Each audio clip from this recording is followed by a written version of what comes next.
tewaffe mu kiro n'ennyanja nnyo ebitalojjeka nafunya kiro tewaffe mu tulo n'enjantunula obudde bwe bukya isazeemu okufuna tulo yange ino omanyi naloose ng'ewaffe mu ntamu mulimu ekiwuka enkula ya munya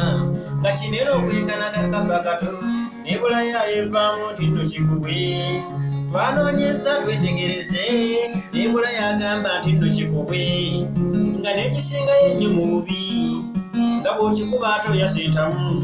ng'ate lw'okireka ate banagulya kubanga emmere weefumbwa ate kyo bwe kiri munnafoomu n'abagoogoti najja akikubanye nnyo ku mutwe laba n'ekiwuka nakyo kwe kufa